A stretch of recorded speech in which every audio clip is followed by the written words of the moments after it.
열리도록 역사하여 주시옵소서. 우리 주 예수 그리스도 이름으로 기도드리옵나이다. 아멘. 하나님의 말씀은 요한복음 20장입니다. 요한복음 20장의 말씀을 함께 보시겠습니다.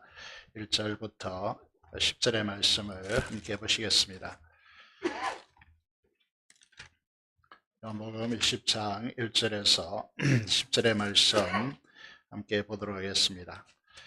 신약성경 182페이지 있습니다. 요한복음 20장입니다. 1절에서 10절 제가 봉독하도록 하겠습니다. 안식구 첫날 일찍이 아직 어두울 때에 막달라 마리아가 무덤에 와서 돌이 무덤에서 옮겨진 것을 보고 시몬 베드로와 예수께서 사랑하시던 그 다른 제자에게 달려가서 말하되 사람들이 주님을 무덤에서 가져다가 어디에 두었는지 우리가 알지 못하겠다 하니 베드로와 그 다른 제자가 나가서 무덤으로 갈새 둘이 같이 다름질하더니 그 다른 제자가 베드로보다 더 빨리 달려가서 먼저 무덤에 이르러 구부려 세마포 놓인 것을 보았으나 들어가지는 아니하였더니 시몬 베드로는 따라와서 무덤에 들어가 보니 세마포가 놓였고 또 머리를 쌌던 수건은 세마포와 함께 놓이지 않고 딴 곳에 쌌던 대로 놓여 있더라. 그때야 무덤에 먼저 갔던 그 다른 제자도 들어가 보고 믿더라. 그들은 성경에 그가 죽은 자 가운데서 다시 살아나야 하리라 하신 말씀을 아직 알지 못하더라. 이에 두 제자가 자기들의 집으로 돌아가니라.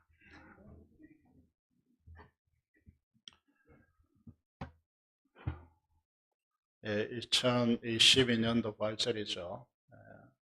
우리가 이 부활절을 바라보면서 다른 부활절과 좀 다른 느낌을 가지고 우리가 바라보고 있습니다.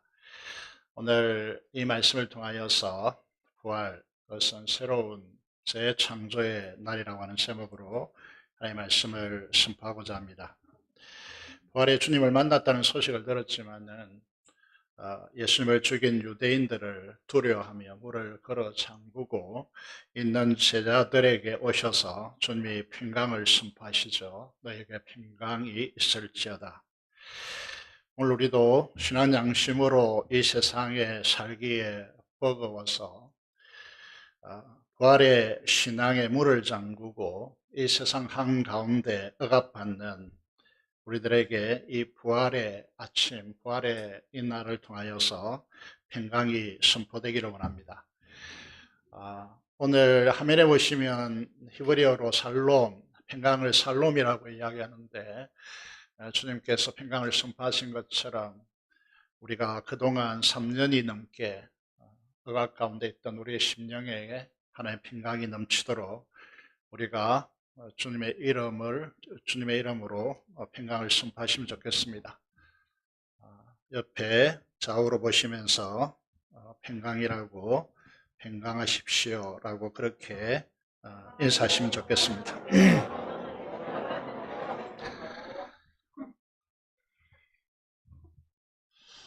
예수님은 메시아 왕으로서 많은 사람들의 기대를 한 몸에 받았습니다.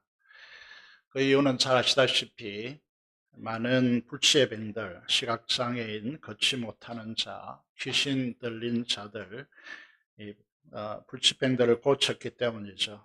그리고 메시아로 인정할 수밖에 없는 결정적인 사건들이 일어나죠.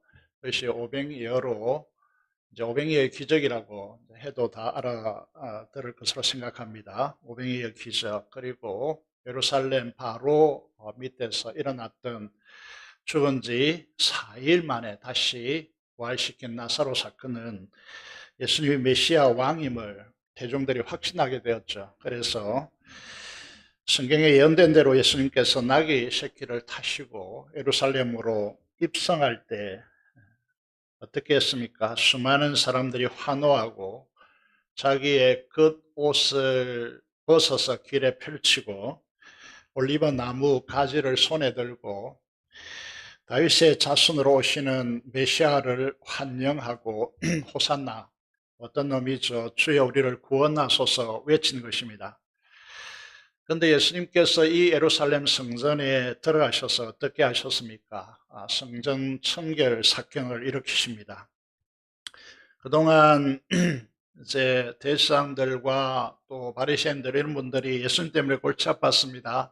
안식일 체제를 무너뜨리고 성전을 헐라고 선동했습니다. 그래서 그를 죽이고자 한 것이죠.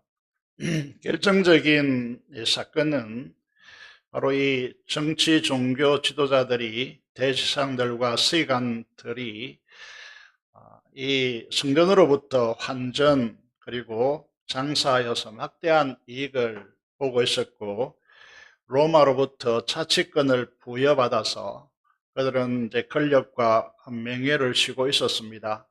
그래서 이것을 잃을까봐 두려워했던 것이죠. 그래서 예수님을 체포하고 빌라도의 약점을 잡아서 예수님을 십자가에 처형했음을 우리가 보았습니다. 그들은 완벽한 승리를 거두었다라고 자평했습니다. 저는 고난주간을 통하여서 교회에서 자신의 이익과 평안함의 기득권을 유지하려고 주님과 연합하여, 부활의 주님과 연합하고 그 연합된 주님을 삶의 자리에서 몰아내는 이 것에 대해서 경고를 들었습니다. 예수님의 죽음으로 대제사장이 승리하고 모든 것이 끝났습니까? 과연 예수님의 죽음은 끝일까요? 그렇지 않죠. 권력적 힘과 힘의 폭력을 통해서 교회에서 자신의 목적을 이뤘다라고 행복해질까요? 결코 행복해질 수 없습니다. 절대로 이런 분들이 부활의 축복에 참여할 수가 없는 것이죠. 뒤에 서 있는 분들 좀 되니까 앉으시기 바랍니다. 앉으세요. 그리고 이제 이런 놀라운 역설이 예수님의 죽음 이후에 이제 전개되죠.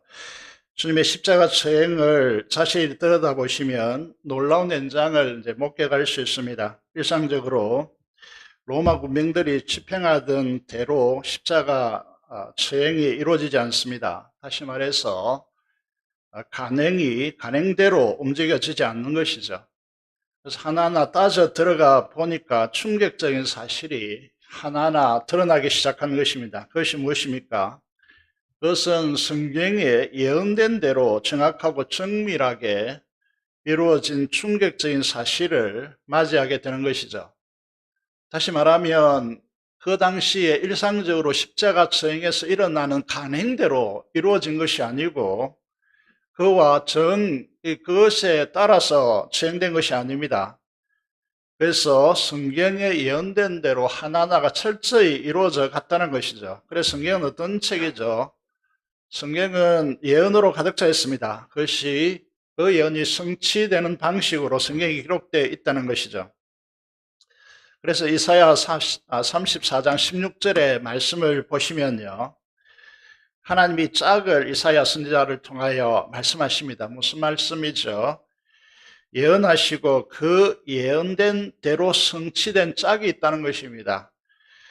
이것은 인간이 할 수 있는 일이 아닙니다. 인간이 의도적으로 이 일을 만들어낼 수 있는 일이 아니라는 것이죠.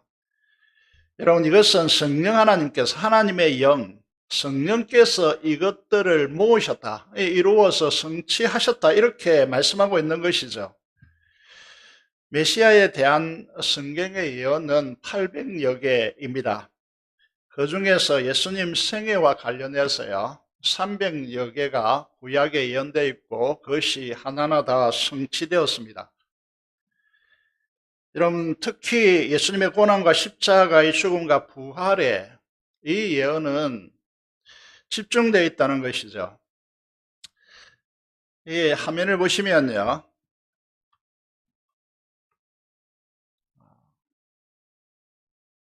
이제 구약에 예언된 예수님의 십자가의 죽음과 부활에 대한 예언이 20년 전에 예언된 것이 아닙니다. 여기 언급되어 있는 시편과 스가랴와 이사야 등은 적어도 400년 전에, 650년 전에, 시편 같은 경우에는 1000년 전에 예언된 것들입니다.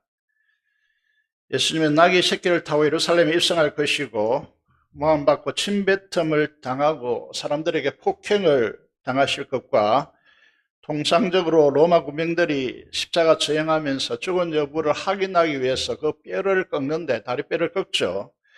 그런데 반드시 꺾습니다. 그런데 어떻게 하죠? 예수님은 뼈를 꺾지 않습니다. 왜 그렇게 되겠습니까? 예수님의 이렇게 될 것을 성경에 예언했기 때문에 그 예언대로 이루어진 것입니다. 여러분 어떻게 생각하십니까? 이 세상에 태어난 존재 중에 이런 분이 있습니까? 있다면 저는 그를 믿을 것입니다. 예수님 외에 단 한 사람도 한 분도 이렇게 예언되고 그 예언된 대로 살아가고 태어나고 살아가고 죽고 부활하신 그런 존재는 없습니다. 왜 무엇 때문에 이렇게 하시는 것일까요? 그것은 예수 그리스도의 십자가 부활은 우리 모두에게 얼마나 중요한지를 우리에게 보여준다는 것이죠. 잘 아시다시피 예수님의 십자가의 죽음과 부활은 여러분 철저히 예수님께서 예고하십니다. 3번이나 그것도 예고하시죠. 첫 번째는 마태복음 한 이제 복음서를 가지고 추적해야 숫자가 나오겠죠. 그래서 마태복음 16장 21절에 보면 언제 예수님께서 십자가에 죽으시고 부활할 것을 예고하시느냐 하면 그 유명한 베드로의 주는 그리스도시요 살아계신 하나님의 아들이시니다 라고 하는 신앙 고백 직후에 주님께서 십자가에 죽으시고 부활할 것을 예고하셨습니다. 두 번째는 포도원 품꾼 비유를 하고 예루살렘에 올라가시면서 하십니다. 세 번째 마지막은 이 10장에 보시면 제 아들을 예루살렘 길에 올라가는 그 순간에 따로 제 아들을 불러놓고 그들의 눈을 마주보면서 예루살렘으로 올라가시면서 길에서 긴급한 마음으로 제 아들에게 분명하게 그들에게 말씀하시죠. 대제사장과 서기관들에게 넘겨지고 이방인들에게 넘겨주어서 그를 조롱하고 채찍질하고 십자가에 못 박게 할 것이나 제3일에 살아날 것이라고 주님께서 예고하십니다.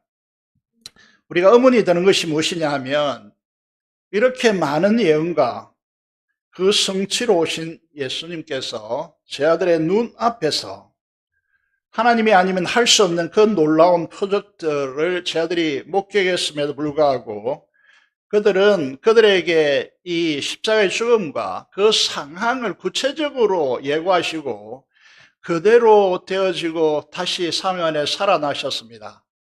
예고를 3번이나 했습니다. 그런데 왜 제자들은 오늘 본문에서 보시면 믿지 않고 이제 그 사실을 인지하지 못했을까요? 이사야 650년 예수님께서 죽으시기 이 땅에 오시기 650년에 이사야 53장 5절에서 예수님의 죽으심은 우리의 허물과 죄 때문이고 그분께서 찔리시고 상처를 입게 될 것이라고 말씀하고 있습니다. 9절의 말씀을 보시면요, 재미있는 표현을 이렇게 쓰고 있죠. 그는 강포를 행하지 않고, 다시 말해서 그 입에 거짓이 없었는데 그의 무덤이 첫 번째야. 그의 무덤이 악인들과 함께 있었다. 이렇게 이제 이야기하죠. 무슨 일을 말하는 것입니까? 세 개의 십자가가 있었고 강도와 함께 십자가에 죽었음을 정확하게 예언하고 있는 부분이고요. 그런데 그가 죽은 후에는 어떻게 됐죠? 부자와 함께, 이 부자가 바위에 굴을 파가지고 자신이 묻힐 무덤을 준비한 거기에 함께 묻히게 된 것이죠. 더 기가 막힌 것은 무엇이냐 하면 10편, 16편, 10절에서 11절의 말씀인데 유대인들이 그토록 사랑하고 존중하고 그래서 그들의 국기에도 다윗의 배를 그려 놓았는데 다윗이 실제로요 구약의 인물이지만 살아계신 주님을 보면서요 이건 기막힌 것이죠. 보면서요 그분이 죽었다가 다시 부활할 것을 이렇게 예고해 놓았습니다. 예언해 놓았다는 것이죠. 이 제자들을 보시면요 예수님은 제자들에게 3번이나 직접요 그것도 마지막에는 그들을 불러 놓고 진지하게 십자가 부활을 이렇게까지 말씀하셨는데 이 제자들은 왜 이 말씀에 대해서 진지하게 생각하지 않을까요? 이 실제가 일어났을 때에, 부활이 이루어졌을 때에 이 제자들은 왜 그것을 믿고 행동하지 않았을까요? 이 제자들의 모습은 누구입니까? 바로 오늘 저와 여러분이라고 말씀드릴 수 있습니다. 이 가정에서 우리는 돋보이는 인물로 누구를 꼽습니까? 마리아를 꼽고 있습니다. 항유를 곁들여서 그 발 아래 붓고 유일하게 말이죠. 주님의 십자가와 부활이 이렇게 성경 전체, 그리고 예수님께서 예루살렘에 가시기 전에 3번이나 이렇게 예고했음에도 불구하고 제자들은 외면했지만은 이 마리아는 그렇지 않았죠. 순전한 나드, 향유, 연봉의 이 가치가 가는 여러분의 연봉, 1년 연봉의 가치를, 이 가치의 향유를 예수님의 발에 붓고 그 눈물을 흘리고 그 발을 씻는 이 헌신을 우리는 잘 알고 있습니다. 우리가 지난 한 주간에 고난 주간 큐티를 이제 통해서 하긴 했겠지만은 목숨을 걸고 예수님을 죽음에 내어주지 않겠다던 이 베드로는 칼로 대제사장 종 말고의 키를 내려쳤지만은요, 정작 자신의 목숨의 위험을 느꼈을 때 예수님을 모른다고 3번이나 부인합니다. 3번째는 저주하며 부인한다는 거죠. 오늘 한국 교회 성도들이 많은 경우에 직장에서 중요한 모임에서요, 이게 예수 그리스도를 부인하는 일들이 얼마나 많은가. 자기가 손해가 가는 그 현장에서요, 전혀 진리답지 않는 그런 삶을 우리가 얼마나 많이 가져가는가, 이런 이제 사실을 우리가 보게 되는 것이죠. 그런 이제 부분에서 우리가 이토록 이제 보게 되는 것입니다. 주님을 그토록 사랑한다고 구구절절히 글로 표현한 사도 요한도 지난 큐티를 통해서 보았지만 불법적이고 폭력적인 대제사장 안나스의 신문 앞에서 대제사장과 친분 관계에 있었지만은요, 이 불법 재판에 대해서 어떤 말도 항변하지 못하고 침묵하다가 주님의 십자가의 길을 외면합니다. 이들이 누구겠습니까? 오늘 살아가고 있는 저와 여러분의 모습이 아니겠습니까?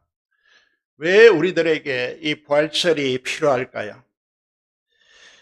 여러분, 예수님께서 십자가에 죽으셨고 이사야 53장 9절의 말씀을 보시면 말씀드린 대로요, 이게 이 앞에 강도와 함께 죽었다, 그리고 부자와 함께 묻혔다, 이것이 마태복음 27장 57절에 보면요, 아리마대 지역의 부자 요셉이라고 하는 인물이요, 여러분, 자기의 무덤에 그 예수님의 시체를 가져와서 묻는 이런 놀라운 예언의 성취를 이제 보게 되는 것이죠. 세상은 죽음을 통하여서요, 죽음은 모든 것이 끝이라고 생각합니다. 그런데 하나님은 죽음이 끝이 아니다라고 말씀하고 있습니다. 우리에게 부활이 있다라고 말씀하시는 것이죠. 죄와 사망의 세력에 잡혀서 평생 종살이 하다가 여러분, 지옥불에 던져지는 이 인생에게요, 죽음의 실제는 끝이 아닙니다.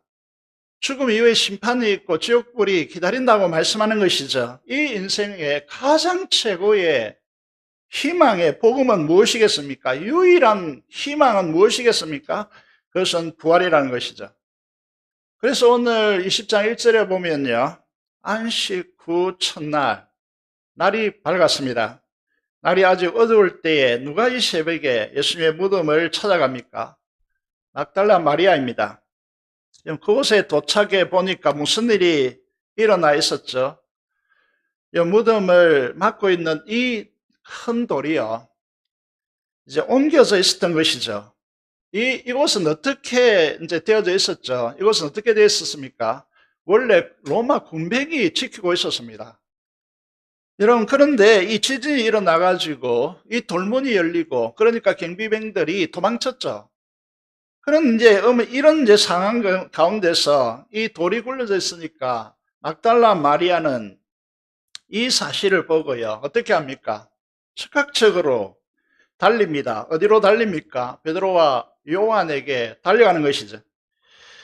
여러분, 숨가쁜 호흡을 내쉬고 큰일 났다고 말합니다. 사람들이 동굴에서 예수님의 시신을 가져갔다라고. 어디에 두었는지 모르겠다고 외치고 있습니다. 베드로 요한이 이 말을 듣자마자 그 말을 듣고 무든든하게 그 자리에 눌러 앉아 있었다면 이는 사람이 아니죠. 이런 그들은 무덤으로 달립니다. 요한이 먼저 도착하여 동굴 안에 들어가지 못하고 몸을 굽혀려서 무덤 밖에서 무덤 안으로 들여다봅니다. 그러나 베드로가 도착하자마자 무덤에 들어가서 주님의 수의와 두건을 둔 곳을 이제 들어가서 자세히 보게 되는 것이죠. 여러분, 이 이제 부활의 사도 요한은요, 부활의 증거로서 두 가지를 제시하고 있는데, 첫 번째로 돌문이 열려져 있다. 두 번째로요, 안에 들어가 보니까 어떤 일이 일어난 것이죠. 충격적인 일이 일어나 있는 것이죠. 누군가 머리 붕대를 풀고 두건을 벗기고 수의를 벗기고 시신을 가져간 것이 아닙니다. 이 두건과 시신이 있는, 이 수의가 있는데요, 세마포옷이 있는데, 이걸 이제 누군가가 와서 두건을 벗기고 붕대를 풀고 이제 이 세마포 수의를 벗긴 것이 아니라는 것이죠. 여러분, 그 이유는 무엇입니까? 머리를 두른 붕대와 두건, 그리고 주님께 입혔던 세마포 수의가 어떤 상태로 놓여져 있었던 것이죠. 그 힘으로 잘 표현할 수 없겠지만은요, 따로 놓여져 켜켜져 있었다, 이런 표현을 쓰고 있습니다. 좀 어려운 말이지만 이런 것입니다. 누에가 그 고치에서 나오듯이요, 그대로 이제 옷을 두고 몸만 빠져나온 것입니다. 주님은 그대로 몸만 빠져나온 것이죠. 이게 어떻게 가능할까라고 하는 것이죠. 여러분, 주님께서 가졌던 몸이요, 신비스럽게도 그 몸 안에는, 몸에는 못자국과 창자국이 있습니다. 그래서 우리가 잘 아는 대로 손을 만져보고 옆구리에 손을 넣어보라고 도마에게 주님께서 말씀하셨습니다. 그대로 있는데 신비한 것은요, 안식 후 첫날 저녁 때에, 저녁 새벽에 주님께서 부활하셨고 저녁이 되었습니다. 이 제자들은 유대인들을, 예수님을 처형한 유대인들을 두려워해서, 다시 말해서 목숨을 유지하기 위해서요, 여러분, 그들은 한 곳에 모였고 이제 문을 꼭꼭 잠그고 있었습니다. 그때 예수님께서 그들 가운데, 그들에게 예수께서 오사 가운데 서서 이르시되, 문을 열었다는 기록이 없습니다. 여러분, 그냥 통과하신 것입니다. 그리고는 그들에게 너에게 평강이 있을지어다 말씀하시고 손과 옆구리를 보이셨다, 이렇게 말씀하고 있습니다. 이 신비를 이제 부활의 증거로 사도 요한은 우리에게 제시하고 있는 것이죠. 다시 말하면 몸은 십자가에 못 박히시고요, 창자국은 난 그대로, 구멍이 있는 난 그대로 몸을 가지고 있는데 시공간을 초월하고 있는 부활의 몸을 입고 있음을 우리에게 말씀하고 있습니다. 그 부활의 몸을 입고 있다는 것이죠. 그런 의미에서 주님의 부활을 사도 요한은 이렇게 이제 증거하고 있는 것이죠. 전율이 일어나지 않습니까? 머리가 쭉 빗서지 않습니까? 우리가 입게 될 이 부활의 몸이 이 흙에 속한 이 몸이 아니고 시공간을 초월한 주님의 부활의 몸과 같이 그렇게 입게 될 것을 우리에게 약속하고 있다는 것이죠. 여러분, 하나님은 천지를 창조하시고요, 마지막 날에 안식일을 제정하셨습니다. 복되게 복을 주셨고요, 대대로 지킬 언약으로 우리에게 지키라고 요구하시고 그 안식일을 선물로 주십니다. 이 안식일에요, 우리의 주된 일을 쉬고 하나님께서만 사용하시도록 구별하여 우리 자신을 들어 예배 드리는 날로 정하셨습니다. 이거는 변할 수 없는 영원한 규례라고 하나님께서 말씀하셨죠. 이 정하신 이유는요, 하나님은 그의 백성 가운데 영광으로 임재하시고 그 영광을 나타내시사 우리로 하나님의 그 영광에 참여하도록 하기 위해서 안식일을 제정하신 것입니다. 그리고 여러분, 우리를 금지시킨 것이죠. 이게 너무나 중요하기 때문에 하나님의 영광의 임재 가운데 나와서 그 영광을 우리가 누리도록 하기 위해서 안식일을 제정하신 것입니다. 금지의 날이 아닙니다. 우리가 계속 이제 하지 말라 그러니까 계속 금지하는 것으로 착각하는데, 여러분, 영광을 누리는 날로 하나님께서 복의 날로 제정하신 것입니다. 하나님의 언약 백성인 그분의 자녀들은, 하나님의 자녀들인 우리는 하나님의 임재의 영광, 이걸 히브리어로 세키나라고 이야기합니다. 하나님의 영광을 누리는 날로 하나님께서 제정해 놓으셨습니다. 그런데 우리의 죄의 결과, 죄와 그 결과인 사망의 정상으로 이 에덴 동산에 쫓겨났습니다. 다시 말해서 이 낙원을 상실했다는 것이죠. 그래서 하나님의 영광에 들어가서 그 영광을 분여받고 그 영광을 누리는 이 참된 복을 상실한, 이 낙원을 상실했다는 것입니다. 그래서 주님께서 어떻게 하시는 것이죠? 인간의 몸을 입고 오셔서 십자가로 우리의 죄를 제거하시고 하나님의 우리가 받아야 할 지옥불요, 지옥의 형벌을 이 십자가에서 받으신 것입니다. 그게 십자가의 진수입니다. 육신의 고통이 아니고 하나님의 이 죄에 대한 심판을 십자가 위에서 예수님께서 다 받아내셨기 때문에 주님께서 이 십자가 지기를 그토록 이제 주저하신 것입니다. 그래서 우리의 죄를 제거하시고요, 제 지배 아래, 사망의 정상 아래 살아가는 우리들에게 생명의 부활에 믿음으로 참여하게 하심으로 진정한 안식을 누리게 하시고 그 안식을 통한 하나님의 영광을 충만하게 받도록 하기 위해서 주님께서 부활하신 것입니다. 구약의 안식일은 이 주님의 부활을 기다리도록 그렇게 구도를 짜놨습니다. 하나님께서요. 그림자란 말이죠. 안식일은 실체가 아닙니다. 그림자이고 모형이라는 것입니다. 실체는 무엇이죠? 주의 부활의 날입니다. 이게 실체입니다. 주의 부활의 날을 줄여서 뭐라고 합니까? 주의 날이라고, 이걸 줄여서 뭐라고 합니까? 주일입니다. 그래서 오늘 이 좋은 봄날에 여러분들이 이 자리에 나와서 하나님 앞에 예배를 드리고 있는 것입니다. 특히 이 부활절에 이렇게 많은 사람들이 모여서 하나님께 예배 드리고 있는 것입니다. 안식일은요, 안식일, 이제 유대인들로 하면 토요일이요, 이제 정오부터 땡에서 시작해서 이제 다음날 정오까지, 이게 아닙니다. 해질 때부터, 금요일 해질 때부터 토요일 해질 때까지입니다. 무슨 말이죠? 음력 문화라는 것이죠. 여러분들이 금요일가요, 어제 토요일 저녁 때 달을 보셨나요? 6월절은 언제나 보름달입니다. 그 말은요,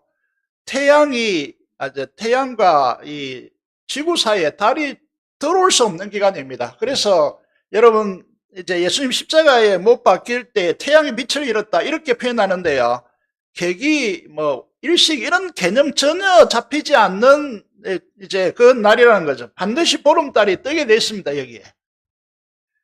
여러분, 달빛이 정말 오늘 새벽에는 달빛이 눈이 부시도록 밝더라고요. 여러분, 밤에 아무리 달이 밝다 하더라도요, 사람들은 밤을 기다립니까? 낮을 기다리는 것입니까? 때로는 태양을 기다리는 것입니다. 그래서 구약의 제일 마지막 책이 무엇입니까? 말라기입니다. 말라기는 몇 장까지 되어 있죠? 4장까지 되어 있습니다. 4장의 내용을 보시면요, 이렇게 되어 있습니다. 말라기 4장 2절이죠. 구약 성경에 하나님의 이름을 경외하는 너희에게는 어떤 약속을 주시죠? 싫어하는 강선을 비추는데 이게 공의로운 해가 떠올라, 이렇게 되어 있습니다. 공의로운 태양이 떠올라서 치료하는 강선을 비추리니 너희가 나가서 외양간에서 나온 송아지 같이 뛰라고 말씀하고 있습니다. 이 시방할 때 병원에 있는 분들에게 치유 기도를 하면서 이 내용을 인용하는데요, 실상은 어떤 것이냐, 인류 전체를 위해서 죄의 어둠에 잠긴 우리들에게 의의 태양이 떠오르는, 공의로운 해가, 태양이 떠올라서 치료하는 강선을 비춘다, 이렇게 말씀하고 있습니다. 여러분, 이 사실을 보시면서요, 새로운 의의 태양이 구약의 마지막 책에서요, 어떤 소망을 품고 마감을 하고 있느냐 하면, 의로운 태양이 떠오르는, 새로운 태양이 떠오르는, 지금까지 창조의 이 세상은 태양을 이제 중심에 두고 이렇게 형성된 그런 세계이다면, 이제 예수님의 부활이 어떤 의미를 가지고 있느냐 하면, 그 태양이 아닌 새로운 태양이 떠오르는 새로운 세계가 우리에게 펼쳐졌다라고 하는 이 의미를 가지게 되는 것입니다.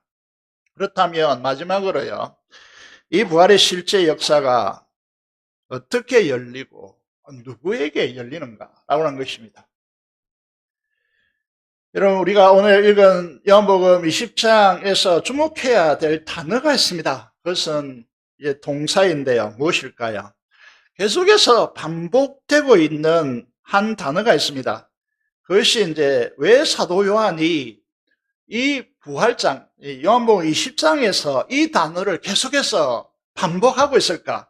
그리고 이 반복을 통해서 우리에게 무슨 말씀을 하려고 하는 것일까?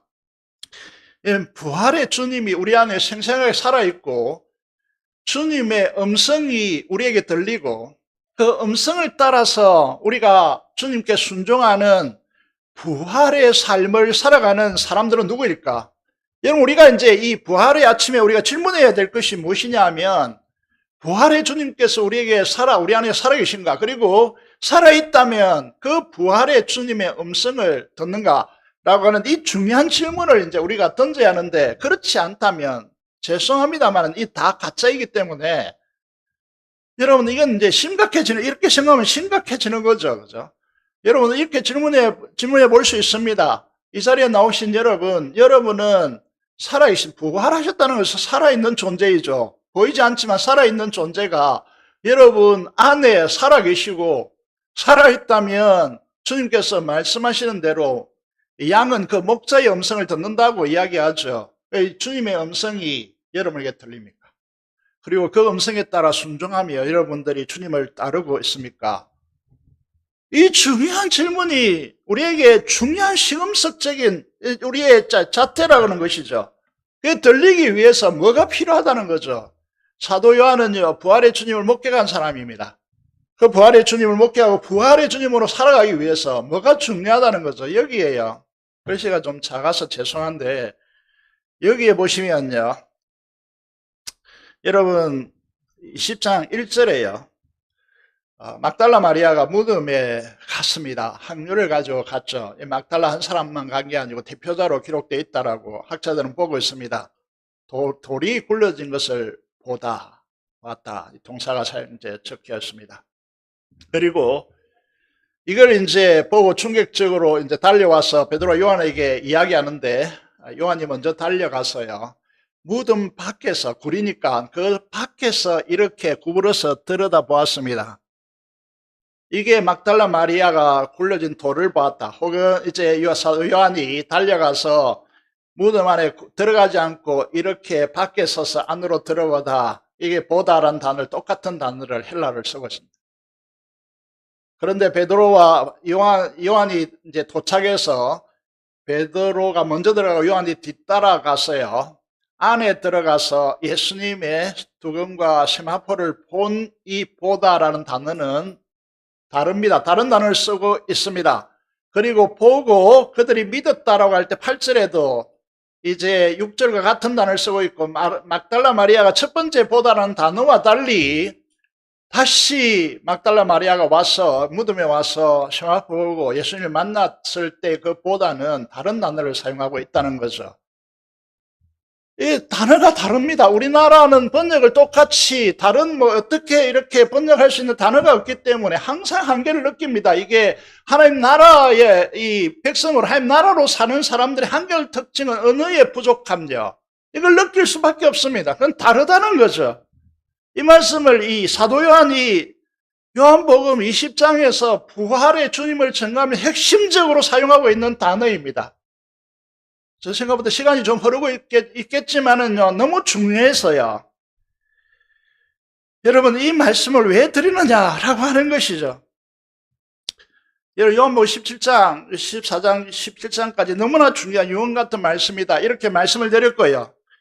그래서 17장에 우리가 열매 맺는 포도나무 된 주님의 가지로서 열매 맺기 위해서 우리 가지가 깨끗하여져야 되고 거룩하게 되어져야 되는데 다른 것으로 깨끗해지고 그렇게 되어지는 것이 아니고 말씀으로만 된다라고 말씀하십니다.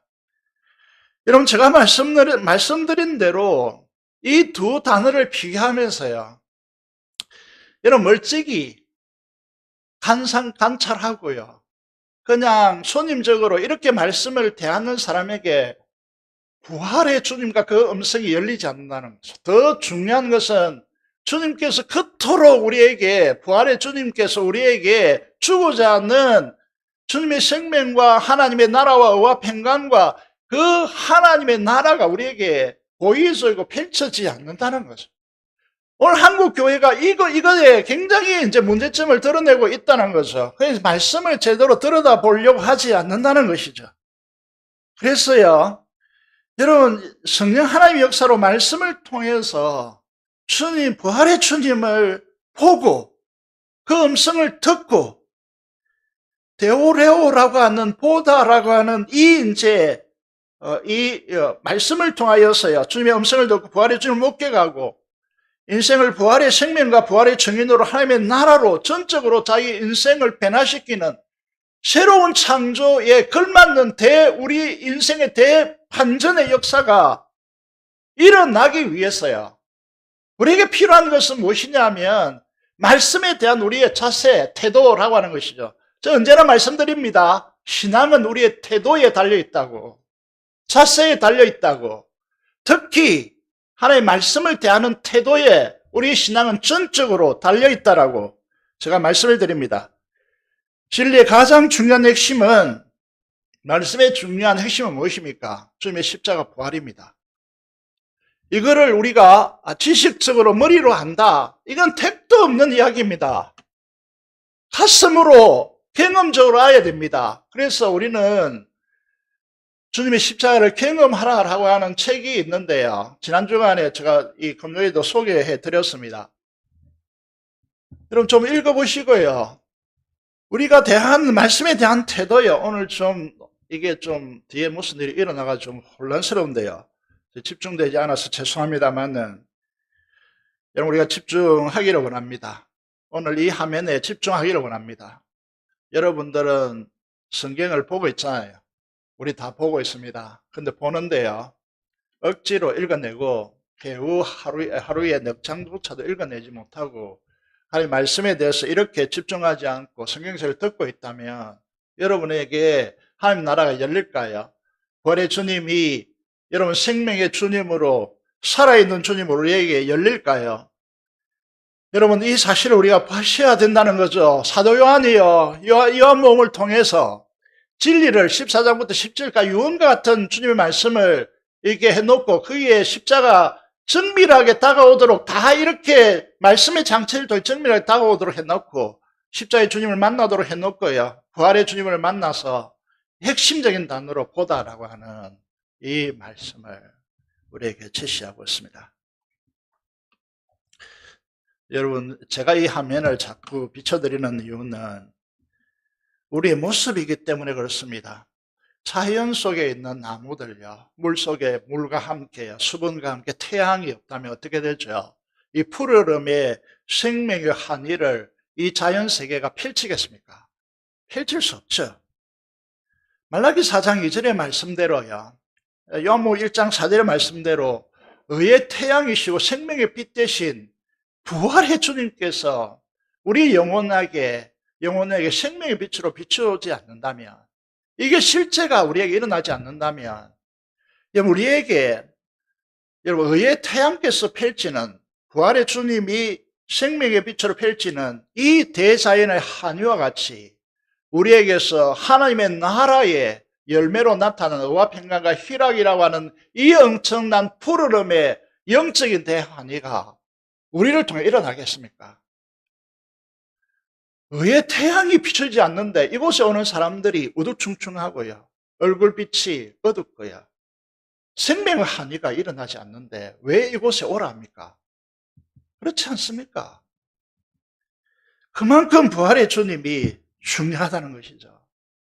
안식일의 성취, 기다림의 이 안식일의 성취, 의의 태양으로 찬란하게 부활을 통하여 우리 영혼에게 떠오른 이 주님을 우리가 모든 것을 다하여서 생명의 말씀인 주님의 말씀을 붙들고 의의 태양을 우리 속에 비추게 하고 우리 영혼에 우리 삶에 비추게 하고 의의 태양으로 비치는 대자연의 황연과 같이 황연과 같이 우리 영혼에 의의 태양인 주님의 생명의 빛을 받아서 우리와 함께하는 이 공간에 하나님의 이 세상의 자연과 비교할 수 없는 하나님의 나라, 이 자연도 결핍된 세상이잖아요. 그런데 그것을 해소하고 십자가로 해소하고 부활을 통하여서 의와 평강과 희락, 이 세 가지는요 절대적인 것입니다. 절대적인 우리 영혼의 절대적인 것이죠. 그래서 그리스도의 푸른 나무, 푸른 계절을 오게 하는 이것은 반드시 우리에게 의의 태양이 필요하다는 것이죠. 여러분, 제 사망의 정상이 무엇입니까? 미움과 시기와 질투와 모욕과 수치와 다툼으로 얼룩지는 인생이잖아요. 진리 앞에서 우리의 삶 때문에 염려하고 비겁하게 도망친다면요, 이 부활의 의의 태양이 우리에게 떠오르겠습니까?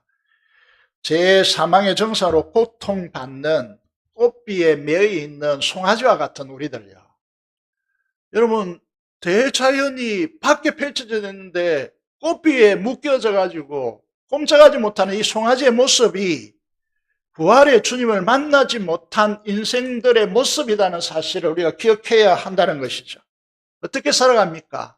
스트레스와 비교의식, 경쟁의식, 소유욕과 탐욕의 꽃비에 매였어요. 꼼짝도 하지 못하고 언제나 하나님의 나라가 펼쳐져 있다는 사실은 알지만은 열망하고 또 소망하지만은 실제로 누리지 못한 채 매여 있는 그런 인생이 아니라 주님의 부활이 주님의 십자가로 자유케 될 그 꽃비가 풀리고 부활을 통하여서 대지에 찬란한 새로운 재창조의 세상이 열려 있다는 사실을 알고 거기에 기쁨을 가지고 뛰어다니는 그런 축제가 기독교의 신앙의 핵심이라는 사실을 우리가 기억하시고요. 이 은혜 아래 거하는 사랑하는 재건부상교회, 이게 유튜브를 통하여 이 설교 듣는 이들이 많더라고요. 그곳에서 이렇게 들려오고 있는데 이게 이 설교를 듣는 모든 성도들이 되시기를 주님의 이름으로 축원드립니다. 기도를 생략하고요. 찬양하겠습니다. 171장 찬양하면서 준비한 대로 헌금하도록 하겠습니다.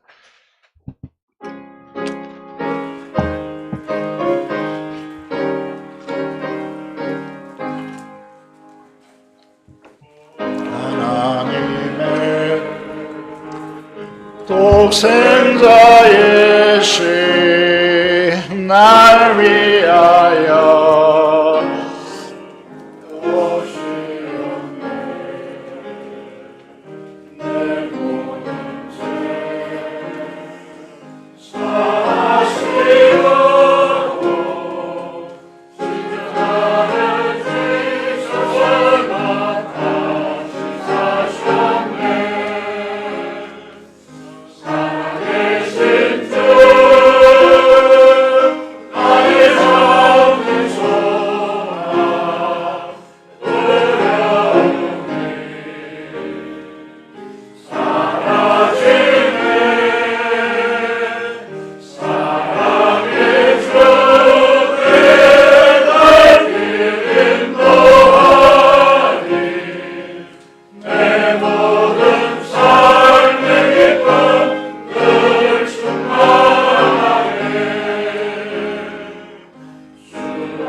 살아계신 아버지 하나님, 은혜를 감사합니다.